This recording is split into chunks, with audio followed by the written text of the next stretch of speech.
Coach, do you have any update on Michaela or Ariel? Ariel left at halftime and it looked like Michaela was out for the rest of the game. Yeah, I think Michaela's fine. No concussion or anything. Ariel is still being analyzed. Coach, you've now seen Minnesota 3 times in the last 8 games, and just the caliber you guys have been playing over them, is there, at this particular point in the season, knowing how good they've been and the fact that you guys been able to be in these games with the exception of the second half today, what do you think are some of the benefits of facing them at this point in the season? I think that at this point we're getting everybody's best shot, and we want everybody to get our best shot, no matter who we're playing. I think that every game has been a test for us thus far, no matter what side we've come out of it on. So I don't know that there's anything specific to take from playing Minnesota specifically. They're obviously a championship caliber team. They're number 1 in the league in a lot of different categories. So, but I think that what we've seen, whether it's Minnesota or any other team, we've seen a ton of pressure, and I think that was the biggest adjustment that they made against us tonight. Is I think they probably felt like that we played a little bit harder and more physical with them the other night, and to me it was clear that was what their intent was coming into tonight. And so we didn't handle the pressure great today. Another 19 turnovers, which we can't have if we want to give ourselves opportunities to score. I thought the first half we managed it pretty well, with the exception of the last maybe 2 minutes in that second quarter.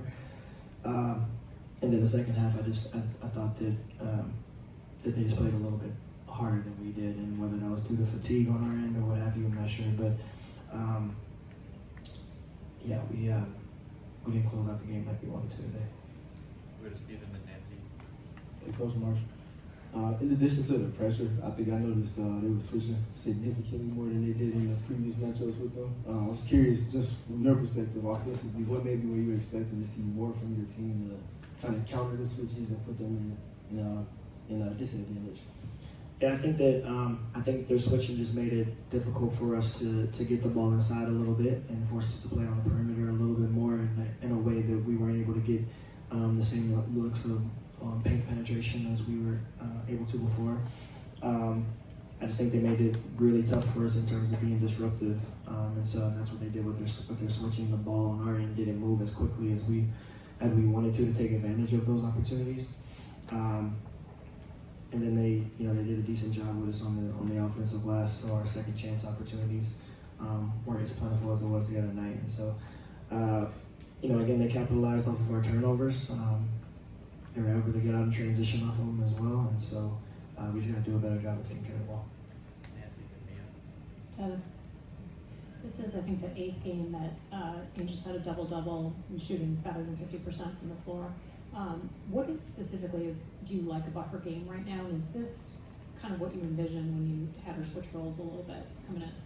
Yeah, for sure. The versatility is definitely something that I saw coming into to the season and coming into the job. And all the tape prior to that I watched on Angel, there's different ways that I felt like she could be effective. And so, in addition to rebounding and being in the low post, and I think she's shown that versatility as this year's gone on. I think that over the course of these last 8 games, it's been her aggression, it's been her willingness to, or it's been her ability to understand when she's got the lane as a scorer and when she can be a facilitator. And so then obviously what she brings on the defensive end as well.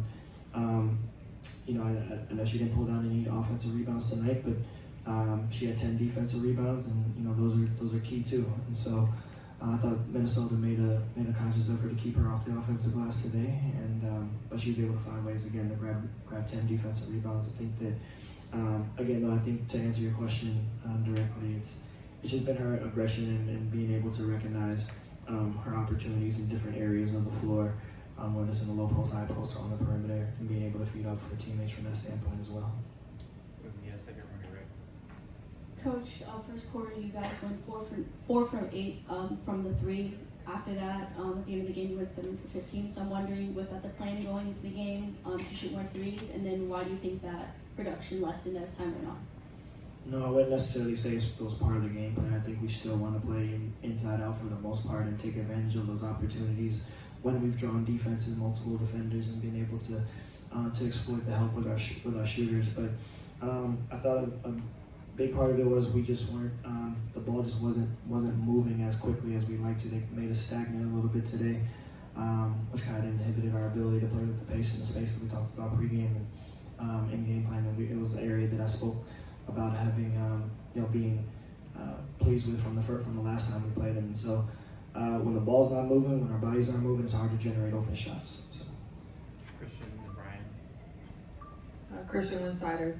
Angel mentioned earlier that perimeter defense was the issue. That was something that was an issue earlier on in the season, and now we saw that in this game. And you mentioned fatigue. Do you think fatigue played a part in the perimeter defense being an issue? And if so, what is kind of the plan to manage with Courtney Vandersloot is out, Ariel may be out, may not be? How do you manage the fatigue and some players playing so many minutes? Yeah, I think that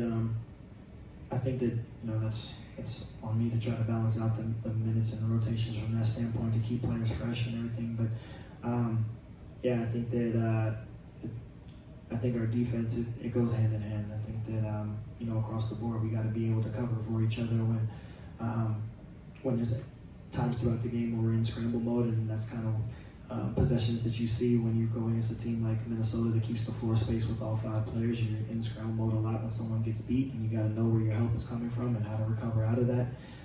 Fee puts a lot of pressure on you because she can exploit you on rolls to the rim, or she can pick and pop and play off the catch and things of that nature. And so, we just got to be better in those areas. I thought we were really good in those areas in the last time that we played against them, and fell short today. But it was all opportunities to correct moving forward. Good time for a few more. We'll go to Brian and Dalton. Coach, we saw more minutes with E-Will operating as the hub for the offense. Just wanted to get your thoughts there on what you kind of like from those minutes from her. Yeah, I mean, he's been pretty consistent in terms of the effort that she gives us and the ability to keep our offense moving at times. She's a willing passer, just like the rest of our post players, and she always gives maximum effort on both ends of the floor. She's an anchor defensively when she's out there, and so I thought she played decent tonight. She was aggressive in the opportunities that she was able to have, but she's kind of been someone that we've been able to lean on, whether it's been in the starting role while Camilla's been out or coming off the bench. So. Yeah, Coach, you alluded to the kind of the changing momentum there at the end of the second quarter. Last minute, they get a 7-0 run. Was there like an address of like the message moving into the second half, or maybe just a lapse of focus, just in that moment in general? Yeah, we got to be able to capitalize when we got the lead to 10 points during that time, and then they cut it to 2 going into the half, and it's just against a team like Minnesota, you just can't have those lapses in that short of a time. And so we talk all the time about not compounding mistakes, and whether it was shot selection, whether it was turnovers, or whether it was on the defensive end, we got to have the ability to be resilient in the moment and not let one turn into 2. And so, and again, I think that's been an area that when you look at our first few games earlier in the season to maybe our last 6 or 7, it's been an area that we've really cleaned up. But tonight it just didn't happen that way. Last couple will go to Mia. Coach, more on that, just kind of, you talked a lot about having the right mindset in the game, taking care of the ball. That wasn't very apparent today. So when you go back to the locker room, when you're talking to your players, what do you tell them? Do you think this is just, a lapse in the game? Because it has been getting better. I'm just wondering what your approach is to the players. Yeah, I think that I think it's very clear. I think our players understand it too. It's the proof has been there. When we take care of the ball, we can be pretty formidable offensively. When we don't, it puts a hamper not just on you offensively, but defensively now. And so we just got to value. We talk about valuing possessions all the time, and that's not just on the offensive end; it's on the defensive end as well. But specific to turnovers, we got to take care of it, and our shot selection is just as important as not turning the ball over. So. Coach. Thanks. Thanks, Coach.